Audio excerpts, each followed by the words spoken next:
Oke, halo, assalamualaikum warahmatullahi wabarakatuh. Nah, di sini saya Anggi Bagas Fardiansyah, yang PPLD SMA Negeri 3 Sukoharjo. Saya akan melakukan analisis RPP yang telah saya buat gitu ya. Di sini RPP yang akan saya buat, yang saya buat gitu ya, adalah RPP untuk kelas 11 dengan materi atau topik adalah explanation text. Nah, seperti yang kita tahu, anak SMA gitu ya, yang umurnya sekitar 15 sampai 18 tahun. Nah, sudah masuk ke usia-usia remaja, dan di sini saya ambil di kelas 11. Nah, dia umurnya berkisar antara 18, 15, 17, 18 tahunan begitu. Nah, di sini saya akan membedah gitu ya tentang teori belajar apa saja, kemudian teori perkembangan sosial dan pembelajaran berdiferensiasi dan konsep assessment yang saya terapkan di RPP saya. Nah, yang pertama adalah teori belajar. Nah, untuk mengetahui teori belajar apa yang saya gunakan, saya melihat dulu kepada target sasaran RPP saya. Nah, target sasaran saya adalah kelas 11 SMA, senior high school. Nah, otomatis mereka sudah remaja dan mereka sudah menginjak menuju ke dewasa dan sudah ingin mengetahui jati dirinya seperti apa. Nah, di sini saya mengambil teori belajar constructivism, yaitu intinya dari teori belajar ini adalah pengetahuan itu tuh dibangun. Jadi bukan dibiasakan, tapi dengan dibangun. Mereka construct sendiri atau membangun sendiri pemahaman mereka. Nah, ini saya ambil dari teori oleh John Dewey gitu ya. Beliau mengatakan bahwasannya belajar itu ditentukan oleh pengalaman dan minat siswa itu sendiri. Jadi tidak ada paksaan dari luar, baik dari guru maupun dari lingkungan sekolah. Siswa itu belajar oleh pengalaman dan minat siswa itu sendiri.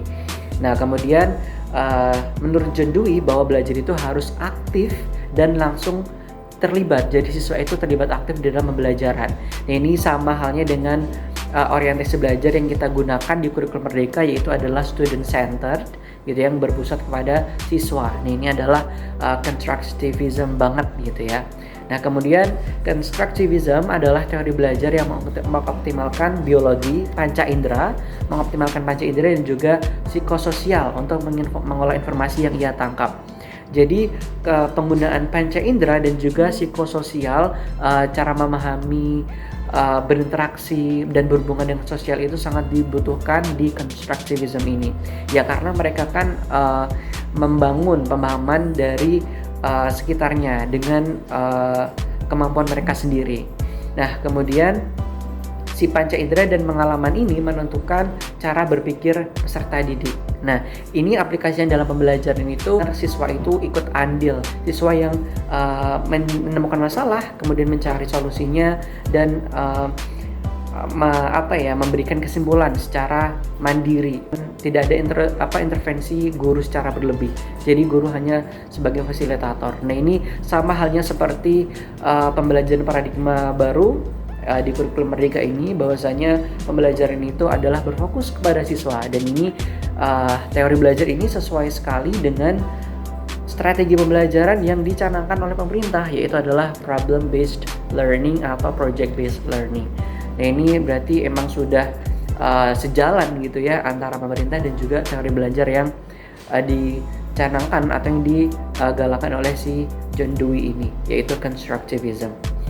Nah, maka dari itu di RPP saya gitu ya, di kegiatan inti sangat-sangat mengedepankan kegiatan berkelompok gitu, kegiatan menyelesaikan masalah. Nah, dalam hal ini adalah kegiatan intinya saya menggunakan sintaks problem based learning, di mana yang pertama adalah apersepsi. Guru memberikan pengenalan tentang topik materi yang akan dibahas. Nah, di sini juga ada diferensiasi konten yang nanti akan saya bahas. Kemudian sintak kedua adalah bimbingan, menayangkan materi dengan sedikit penjelasan. Jadi guru di sini hanya sebagai materi pemantik saja tanpa dijelaskan dengan detail. Nanti siswa sendiri yang mencari tahu. Nah, ini intinya ada di situ, mereka membangun pemahaman mereka sendiri. Kemudian ada mengorganisasi, yaitu pengelompokan, di mana kerjasama antar siswa sangat dibutuhkan. Kemudian mengembangkan dan menyajikan, ini kegiatan diskusi dan juga presentasi gitu. Kemudian ada tanya jawab di situ. dan analisis serta evaluasi yang dibantu oleh guru. Nah, kegiatan analisis dan evaluasi ini perlu bantuan guru ya, karena untuk meluruskan materi-materi atau hal yang ingin diluruskan. Kemudian kesimpulan tujuan pembelajaran. Nah, di akhir pembelajaran ditekankan kembali apa yang sedang dipelajari dan pembelajaran itu apa, jadi manfaatnya apa, dan materi intinya itu apa. Nanti mereka siswa bisa jadi tahu mereka tuh belajar apa sih gitu. Nah, itu tadi teori belajar yang saya gunakan. Kemudian saya akan membahas tentang teori perkembangan sosial. Nah, seperti halnya yang sudah saya jelaskan sebelumnya, perkembangan sosial yang saya gunakan adalah perkembangan kognitif, yaitu tahap operasional formal usia 11-15 tahun, di mana pada tahap ini itu siswa udah mulai berpikir melampaui penalaran gitu, tapi hanya tentang pengalaman konkret dan berpikir dengan cara yang lebih abstrak. Jadi penalaran secara konkret tapi hanya sebatas pengalaman. Kemudian mereka juga sudah mulai berpikir abstrak, sudah mulai menggambarkan sesuatu ide gitu. Nah, kemudian perkembangan sosial emosional rentang hidup dari Erikson. Nah, ini identify versus role confusion, identitas dan kebingungan identitas. Nah, di sini karena kelas 11 itu udah mulai masuk ke masa remaja, maka mereka memang benar-benar lagi mencari jati diri mereka, ingin mencari tahu siapa mereka dan mau apa sih mereka dan tujuan mereka hidup tuh apa. Nah, makanya di level SMA ini mereka benar-benar lagi mencari, sebenarnya itu saya suka mata pelajaran apa sih, yang jadi passion saya itu apa sih, untuk nantinya mereka bisa lanjutkan di bangku perkuliahan. Nah, ini remaja perlu diizinkan untuk mengeksplorasi jalan yang berbeda untuk mencapai identitas. Jadi kegiatan berdiferensiasi itu sangat dibutuhkan di level ini, karena memang mereka lagi di tahap mencari jati diri, jadi dibebaskan untuk bagaimana caranya, asalkan mereka nanti dapat menemukan titik yang mereka nyaman, begitu. Nah, itu adalah perkembangan sosial emosional tentang hidup oleh Erikson. Nah, selanjutnya saya akan membahas tentang pembelajaran diferensiasi yang saya lakukan di RPP ini.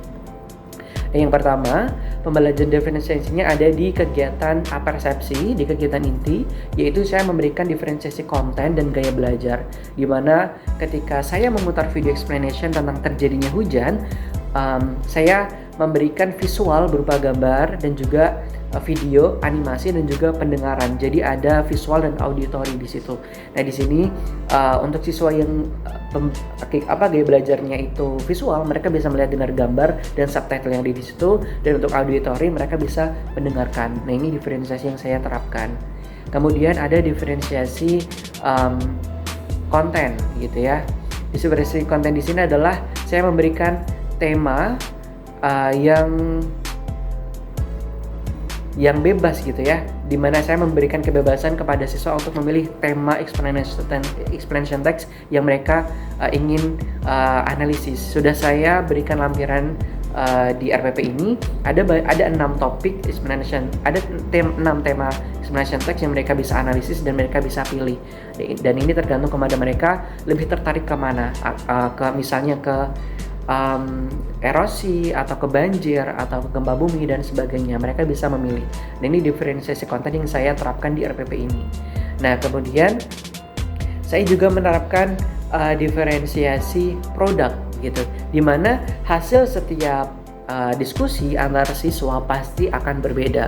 Seperti yang kita tahu bahwa setiap kelompok itu terdiri dari siswa-siswa yang beragam. Mereka memiliki ide yang bermacam-macam dan berbeda juga untuk mereka diskusikan dan menjadi satu hasil keputusan diskusi yang mereka sepakati. Nah, di sini diferensi produknya adalah setiap kelompok pasti memiliki hasil diskusi yang berbeda. Mereka mengungkapkan apa yang mereka temukan di bacaan tersebut, dan pasti setiap kelompok tuh memiliki cara menganalisis dengan cara yang berbeda. Nah, ini juga kreatif gitu ya. Jadi tidak sama, tidak plek gitu. Nah, kemudian di dalam diskusi ada perbedaan ide kan di situ, dan ada hal yaitu adalah berkebinekaan global atau perbedaan yang terjadi di kegiatan diskusi, dan ini menjadi hal yang baik gitu untuk penguatan profil pelajar Pancasila, yaitu berkebinekaan global, di mana mereka memiliki pendapat yang berbeda tapi mereka masih tetap harus mendiskusikan untuk memutuskan satu kesepakatan gitu. Nah, kemudian selama kegiatan tim ini ada diferensiasi proses juga yang saya lakukan, di mana ketika diskusi terjadi gitu ya, guru memvisit atau mengunjungi setiap kelompok dan memberikan penjelasan yang berbeda atau bantuan-bantuan yang berbeda kepada siswa sesuai dengan kebutuhan mereka. Mereka sulitnya di bagian apa dan saya bisa bantu di bagian apa. Nah, ini termasuk ke diferensiasi proses yang saya tawarkan kepada mereka untuk bagaimana cara mereka menganalisis teks yang sudah mereka pilih gitu. Jadi ada diferensiasi gitu ya. Jadi saya setiap kelompok tidak memberikan penjelasan yang sama, tapi sesuai dengan kebutuhan kelompok begitu. Nah, itu tadi pembelajaran berdiferensiasi yang saya terapkan di RPP yang akan saya gunakan. Nah, kemudian saya akan membahas tentang konsep assessment yang saya terapkan di RPP ini. Nah, konsep assessment yang saya lakukan adalah yang pertama, karena ini adalah kegiatan berkelompok begitu ya, dan ada LKPD atau lembar kerja peserta didik, maka tentu saya akan menilai dengan rubrik penilaian kerja kelompok. Nah, di sini saya memberikan rubrik atau membuat rubrik yang berkaitan tentang kinerja kelompok yang menganalisis suatu teks. Yang pertama, aspek yang saya nilai adalah kerjasama kelompok tentu saja. Saya menilai bahwa di setiap kelompok tidak ada anggota yang diam saja atau pasif. Mereka harus aktif, minimal setidaknya rata mereka kebagian membahas suatu hal gitu. Nah, makanya setiap saya visitasi, saya mengunjungi suatu kelompok, saya menanyakan tugas setiap anggotanya.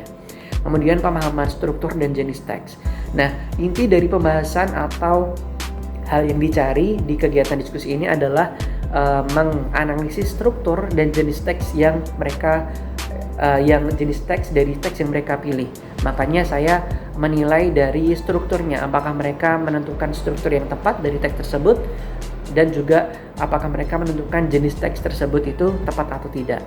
Kemudian ada ketepatan informasi hasil diskusi berdasarkan teks. Nah, di LKPD ini ada juga tentang proses gitu ya. Mereka harus menuliskan proses yang terjadi di teks eksplanasi tersebut dan dengan bahasa mereka sendiri. Maka dari itu saya mencocokkan hasil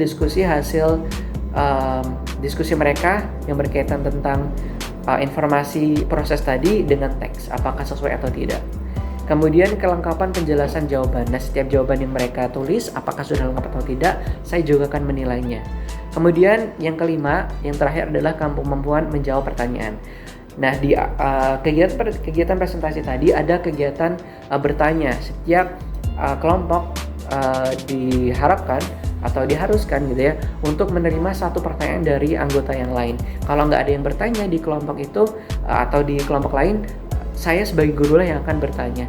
Nah, kemampuan mereka menjawab adalah hal yang saya nilai begitu. Skor yang saya gunakan adalah skor 1-5 dari tidak paham menjadi sangat memahami dengan memberikan contoh. Nah, itu tadi adalah konsep assessment yang saya terapkan. Nah, selain itu saya juga menerapkan assessment berupa assessment formatif, assessment yang berupa kuis untuk melihat sejauh mana siswa tahu materi yang baru dijelaskan dan apakah siap untuk diajak untuk diskusi. Nah, kuis ini juga berfungsi untuk memonitor kemajuan dan tantangan belajar siswa serta memantau dan memperbaiki proses belajar. Nah, assessment formatif yang berupa kuis ini saya terapkan di bagian setelah penjelasan materi begitu ya. Di poin 4, guru menampilkan dan menjelaskan slide presentasi terkait materi explanation text yang berupa definisi, jenis, dan struktur teks. Nah, di sini saya terapkan assessment formatif yang berupa kuis. Nah, itu tadi adalah penjelasan saya mengenai teori belajar, teori perkembangan sosial, pembelajaran berdiferensiasi, dan konsep assessment yang bisa saya jelaskan di RPP yang telah saya buat. Terima kasih atas perhatiannya dan wassalamualaikum warahmatullahi wabarakatuh.